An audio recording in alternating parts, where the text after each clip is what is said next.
저는 10년 넘게 매년 수학 실전 모의고사만 출판하고 있는 저자입니다. 여러분 혹시 이거 눈치채셨나요? 수학 실무를 출시하는 강사들 또는 각종 콘텐츠 제작팀들은 거의 무조건 이 NG라는 걸 같이 낸다는 걸 말이죠. 집신도 짝이 있다는 속담처럼 실무도 NG라는 짝이 있습니다. 그 이유는 무엇일까요? 여러 가지가 있겠지만 결정적으로 NG 없이 실무만 만드는 것은 금전적으로 막대한 손실을 보는 일이기 때문입니다. 그렇다면 도대체 어떤 손실을 피하고 싶길래 이 업체들은 NG라는 걸 반드시 만들게 되는 걸까요? 별로 안 궁금하다고요? Nope. 물론 이게 여러분들과 무관한 일이라고 생각할 수 있습니다. 어쨌든 훌륭한 NG들이 많아진다는 것은 분명히 좋은 일이니까요. 하지만 여기서 생각지 못한 문제가 발생합니다. 이 영상을 끝까지 보시면 업체들 간의 과도한 경쟁으로 인하여 여러분들이 어떤 손해를 보고 있는지 알게 되실 겁니다.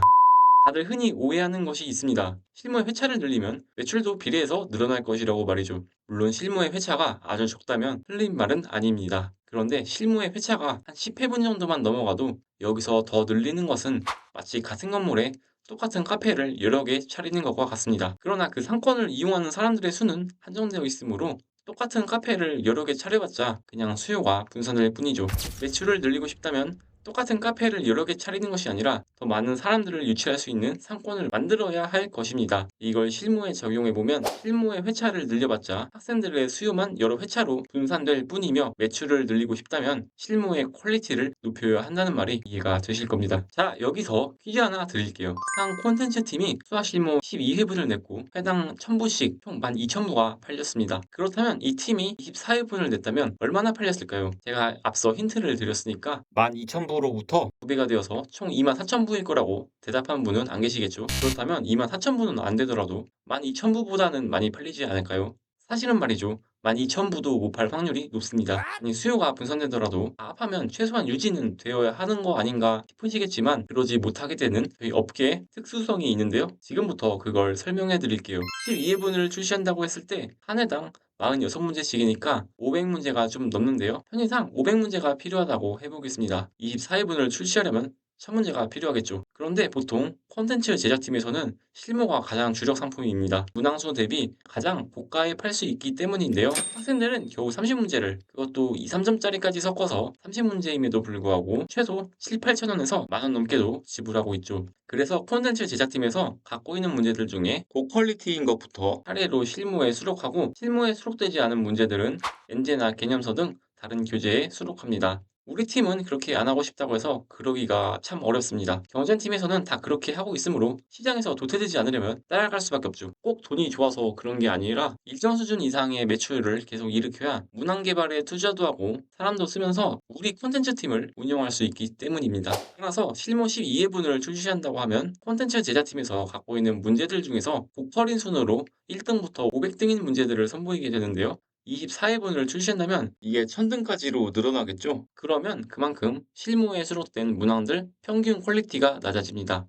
당연히 학생들의 선호도도 떨어질 것이고요. 그래서 실무 회차는 늘리지 않고 엔제라는 것을 만들어서 501등부터 1000등에 해당하는 문제들을 여기로 이주시키는 것입니다. 실무와 엔제는 서로 다른 업종의 가게라고 생각하시면 됩니다. 같은 건물에 똑같은 카페를 여러 개 열면 수요만 분산될 뿐이지만 카페 대신 고깃집을 열면 이건 또 새로운 손님을 모을 수 있는 거잖아요. 사업적으로 보았을 때 너무나도 합리적인 선택이죠. 이런 원리를 생각해보면 콘텐츠 팀 입장에서는 실무의 회차를 10여 회분 정도만 유지를 하면서 여기에 엔젤을 반드시 출시해야만 최고의 매출을 낼 수 있는 구조라는 것을 이해하실 수 있을 겁니다. 실제로 실무를 20회분 넘게 출시하는 곳은 저희 히든카이스 그리고 대형 학원에서 제작하는 실무 말고는 거의 못 보셨을 거예요.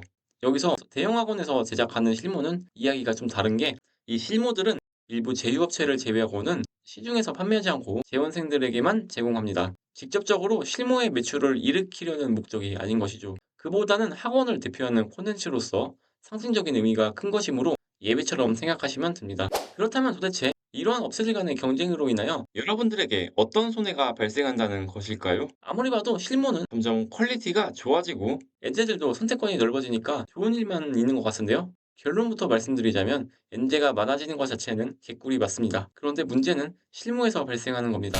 실무의 본질은 나의 한정된 실력을 최대한의 점수로 뽑아내는 연습을 하는 것에 있는데요. 그러기 위해서는 수능 날 어떤 스타일의 시험지가 출제되더라도 대비할 수 있도록 다양한 스타일의 시험지를 미리 접해봐야 하는데요. 그런데 시중의 실무들이 그 기능을 제대로 못하고 있다는 것입니다.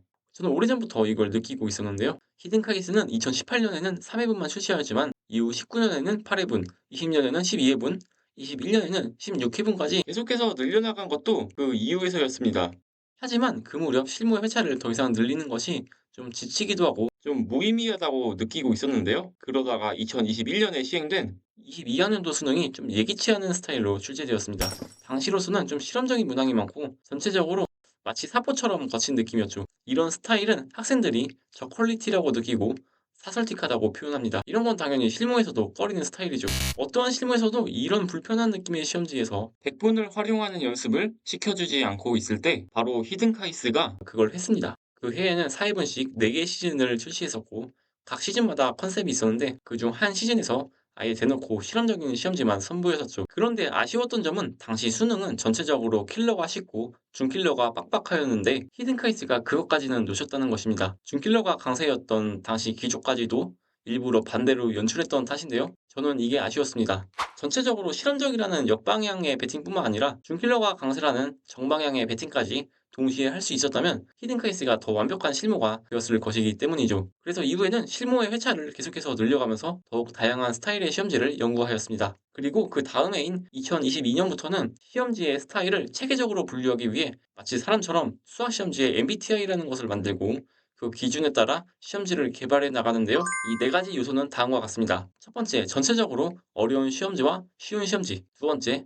실험적인 문제들이 많은 시험지와 그렇지 않은 시험지. 세 번째, 주요 문항들에서 논리적인 사고를 요구하는 시험지와 진득함을 요구하는 시험지. 네 번째, 문항 간 난이도 편차가 큰 시험지와 작은 시험지. 각 요소마다 체크한 결과에 따라 총 16가지의 MBTI로 시험지를 분류할 수 있게 됩니다. 가령 앞서 설명드렸던 2022학년도 수능의 경우 실험적인 문항이 많으므로 N과 S 중에서 N으로 분류되고 준킬러가 어렵고 킬러가 쉬워서 문항 간 난이도 편차가 작은 시험이므로 T와 J 중에서 J로 분류됩니다. 요즘 평가원의 새로운 기종인 준킬러 약화, 킬러 강화 기조도 히든카이스에서 이미 매년 훈련시키고 있던 것입니다. 이는 저희가 쪽집기라서 가능했던 것이 아니죠. 수학 시험지의 MBTI라는 것 자체가 필연적으로 평가원에서 출제할 수 있는 시험지들을 미리 발굴하는 역할을 하는 것이기 때문입니다. 고퀄리티의 실무라고 불리는 것 또한 MBTI로 표현해 볼 수 있습니다. 돈값을 하려면 전체적으로 어렵게 돼야 하므로 E와 I 중에서는 E, 사설틱하다는 소리를 듣기 싫다면 실험적인 문제들은 배제해야 하므로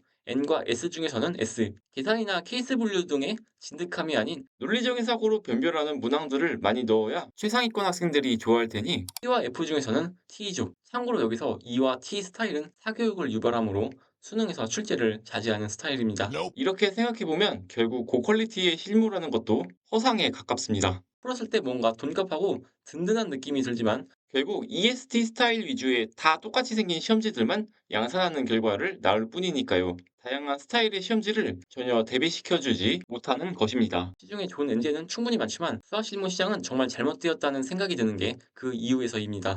히든 케이스도 회차를 절반으로 줄이고 엔제를 출시했다면 퀄리티에 대한 칭찬도 더 많이 듣고 수익도 극대화되었을 것입니다. 그러나 저는 매년 이런 걸 다 흔쾌히 포기하고 있습니다. 정말로 학생들에게 필요하지만 아무도 하지 않는 진짜 수학 실무를 만들기 위해서입니다. 평가원에서 어떤 방향으로 공을 차더라도 히든카이스는 최고의 골키퍼처럼 다 막을 준비가 되어 있습니다. 저의 이런 마음에 공감이 되신다면 그리고 이러한 수학 실무의 필요성을 느끼셨다면 아래 고정 댓글을 확인해 주세요. 영상 끝까지 시청해 주셔서 감사합니다.